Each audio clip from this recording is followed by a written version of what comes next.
a disgrace, shameful, appalling. These are the reactions to the U.S. vote to abstain on the UN resolution which called for an immediate ceasefire in Gaza. This action reflects yet another major break between Israel and the United States over the war to defeat Hamas. Chris Mitchell reports from Jerusalem. The draft resolution has been adopted. The non-binding resolution passed unanimously with the U.S. abstaining. It was the first UN Security Council ceasefire demand to pass since the beginning of the war. The resolution read in part, an immediate ceasefire for the month of Ramadan, respected by all parties, leading to a lasting, sustainable ceasefire.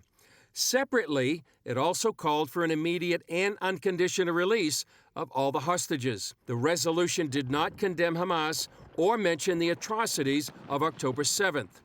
Despite the abstention, the White House said it reflected no change in its policy. It's very consistent with everything that we've been saying we want to get done here. And we get to decide what our policy is. The Prime Minister's office seems to be indicating through public statements that we somehow changed here.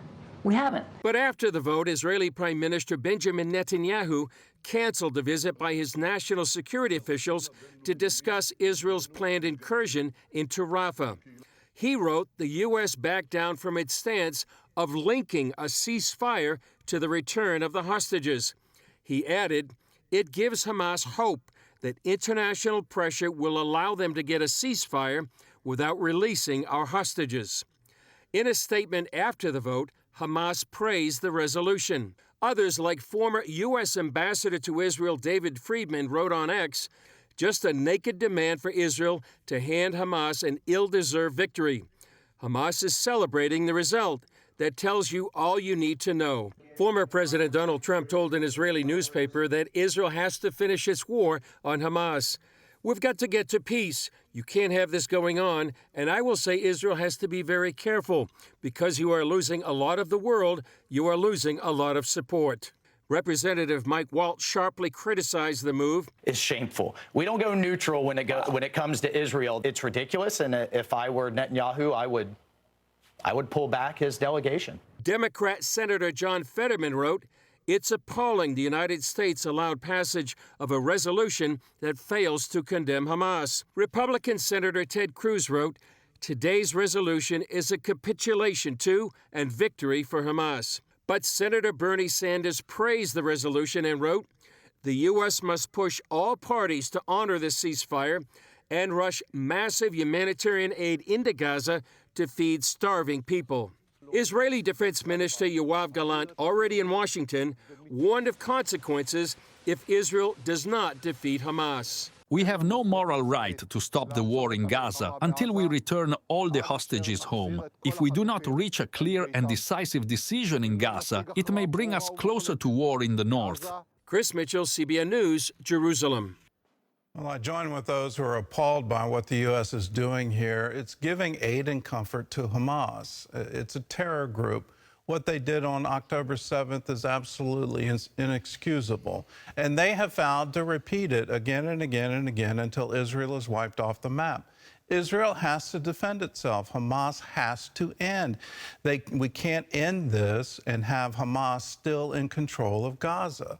That's an end game that the entire world should get behind, because the next target for Hamas is not Israel, it's us.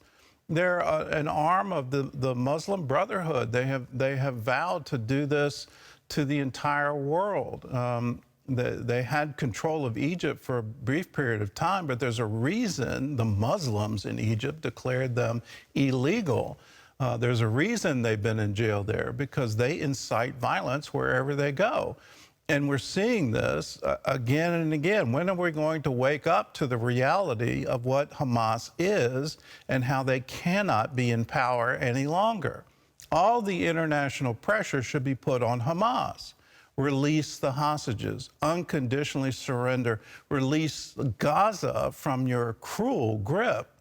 Now, when you look at the humanitarian crisis, what's the main cause of that? It's Hamas. It's not Israel.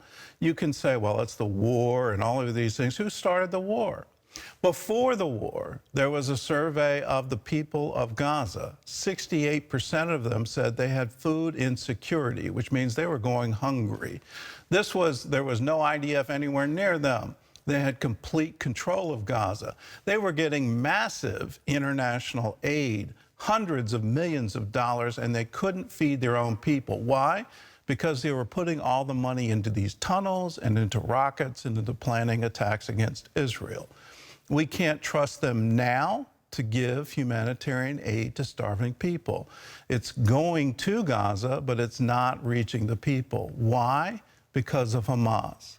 So in any ceasefire, do you think that that's going to change if Hamas is still in control? The answer quite clearly is no.